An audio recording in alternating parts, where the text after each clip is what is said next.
देश भर में जगह जगह चुनावी माहौल देखने को मिल रहा है। इस बीच यूपी के मैनपुरी से एक चौंकाने वाली तस्वीर सामने आई, जहां जनसभा के बीच में यूपी के पूर्व सीएम अखिलेश यादव की बेटी नजर आ रही है। अखिलेश यादव की बेटी अदिति को पहली बार इस तरह से अपने बीच देखकर लोग भी हैरान रह गए। दरअसल मैनपुरी लोकसभा सीट से समाजवादी पार्टी ने डिंपल यादव को मैदान में उतारा है। डिंपल यादव मैनपुरी में जमकर चुनाव प्रचार कर रही हैं, लेकिन इस बीच चुनाव प्रचार के दौरान उनकी बेटी भी नजर आई। चुनाव प्रचार के लिए डिंपल यादव के लिए मैनपुरी में एक कार्यक्रम रखा गया था। इस कार्यक्रम में महिला समर्थकों के बीच में अखिलेश और डिंपल की बेटी अदिति भी बैठी थीं। अदिति को महिला समर्थकों के बीच यूं बैठा देख सभी हैरत में पड़ गए। दरअसल ऐसा कम ही होता है कि अखिलेश यादव के बेटा बेटी चुनावी प्रचार में देखे जाएं। चुनाव प्रचार के दौरान वहां मौजूद डिंपल यादव ने बीजेपी, ईवीएम, इलेक्टोरल बॉन्ड समेत पत्रकारों के कई सवालों के जवाब दिए और विरोधियों पर जमकर वार भी किया। मुझे इस बात का संज्ञान नहीं है क्योंकि मैं क्षेत्र में हूँ और अगर पहले भी मिली है कई बार और अभी भी मिल रही है तो इसमें कोई रोक टोक तो है नहीं, कोई भी किसी से भी मिल सकता है। और अगर बीजेपी की प्रत्याशी के रूप में अगर मैनपुरी में उतरती है तो कैसी राजनीति है? मैं समझती हूँ कि समाजवादी पार्टी बहुत मजबूती से मैनपुरी लड़ रही है और लोगों का सहयोग, प्यार और साथ मिल रहा है। जेडीयू ने एक बड़ा अजीब सा बयान दिया है चुनाव इलेक्ट्रॉल बॉन्ड को लेकर।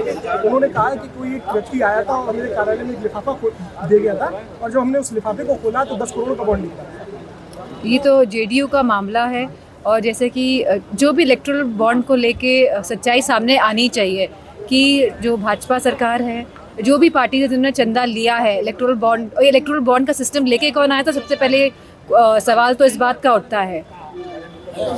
समाजवादी पार्टी का सुनने में आ रहा है, सूत्र बता रहे हैं, समाज पार्टी के नेता भी कह रहे हैं कि भारतीय जनता पार्टी से मैनपुरी सीट को लेकर पैक्ट हो गया कि कोई प्रत्याशी नहीं उतारा है। क्या कहेंगे? किसके साथ पैक्ट हो गया? बीजेपी का मैनपुरी की सीट पे प्रत्याशी न उतारना समाज पार्टी के नेताओं ने बयान दिया। मैं क्या बोलूँ इस पे, तो मतलब क्या अंदर ऐसी बात है? ऐसी बात कैसे हो सकती है? मैनपुरी सदर विधायक कैबिनेट मंत्री जयवीर सिंह ने एक अपने इंटरव्यू में कहा भी है कि जीतेगी तो समाजवादी पार्टी। वो कभी कभी जो अंदर का जो अनुभव होता है वो जुबान पे आ जाता है, तो मैं समझती जो बात नहीं बोलना चाहते थे वो बोल गए।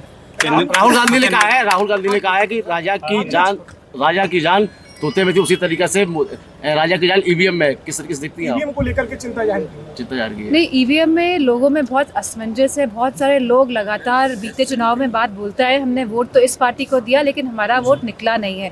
तो एक तरह की क्लैरिटी होनी चाहिए। भले ही ईवीएम सही हो तो भी लोग चाहते हैं, गाँव के लोग चाहते हैं, शहरी लोग चाहते हैं कि बैलेट पेपर से ही चुनाव हो। जितने भी देश हैं पूरी दुनिया में सब जगह बैलेट पेपर से ही चुनाव हो रहे हैं। ईवीएम आई थी, उसके बाद वापस लोग बैलेट पेपर पे गए हैं क्योंकि लोगों के मन में कहीं ना कहीं एक शंका का भाव है कि ईवीएम में वोट डालने पे जिनको हम वोट डालते हैं उनको वोट नहीं मिलता है। मैनपुरी में कन्नौज जैसी पुनरावृत्ति कितनी होगी निर्विरोध निर्वाचन में हो?